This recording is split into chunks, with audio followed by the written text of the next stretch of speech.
haddii ay tahay markii kuugu horreysay ee na soo booqatay, fadlan subscribe saar kambalaalkana furo si aad u noqotid daawadaha koowaad. Assalaamu calaykum.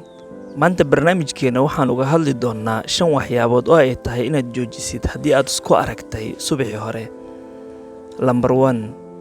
Inaad isticmaasho moobilkaaga adigoo sariirtaada saaran. Dadka badankoodii moobilkii ku boodaan markay ka soo kacaan hurdada iyagoo hubinaya fariimaha u soo dhacay xalay intay jiifeen. Laakiin tani waa fikrad xun. Waa inaad had iyo jeer ku dadaashaa xasiloonida naftaada kadib markaad ka soo kacdid hurdada. Isku day inaadan daawan moobilkaaga ugu yaraan 1 saac.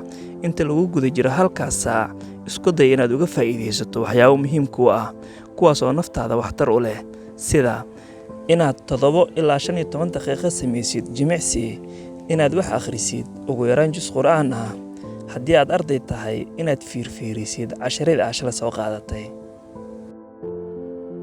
Number 2. Iska ilaalinta cabidda biyaha. Badankeenu waxaan ognahay la talin ku aadan in la cabo galaas biyo nadiif ah subax kasta, laakiin nasiib darro taasi cid kasta ma samayso. 1 galaas oo biyo nadiif ah oo la cabo inta ay caloosha maran tahay ma ahan oo keliya in caloosha buuxiyo, sidoo kale wuxuu dheellitiraa miisaanka biyaha ee jirka iyo shaqada qaybaha kala duwan ee jirka. Sidoo kale wuxuu nadiifiyaa wasakhda ku jirta kelyaha iyo caloosha. Number 3. Cabidda kafeega. Dadka inta badan waxay u isticmaalaan cabitaankani inay ka helaan furfurnaan iyo tamar, laakiin cilmi baaris ay sameeyeen dhakhaatiirta caafimaadka caalamka waxay sheegeen in kafeega ku badan tahay maadada kolestaroolka. Cabidda kafeega subaxii wuxuu dili doonaa awoodda jirkaaga, oo ugu dambeyn kaa dhigi doona mid daciif ah. Kafeega wuxuu leeyahay waxyeello badan, gaar ahaan markaad cabto adiga oo calooshaada maran tahay. Sidaa darteed waa inaad ka fogaataa ugu yaraan 3 saacadood kadib markaad ka soo kacdid hurdada. Number 4. Quraacda oo laga tago. Quraacdu waa shay muhiim ah jirkeennuna u baahan yahay si aanu u qabanno howlo badan maalinkaas. Dadka badanaa waxa ay iska jecel yihiin inay waqti dheer iska hurdaan kadibna guriga ka baxaan iyagoo gaajeysan, halka dadka qaar ay quraacda uga tagaan si ay miisaan isaga ridaan, iyagoo cuni karo xataa cunto fudud inta lagu guda jiro saacadaha hore ee subaxii.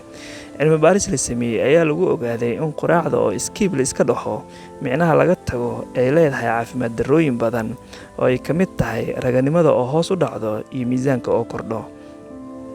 Caafimaad darrada ay leedahay quraacda oo laga tago barnaamijkeena ma ku soo koobi karno. Waxaan idinkaga soo diyaarin doonaa barnaamij dhammaystiran insha Allah.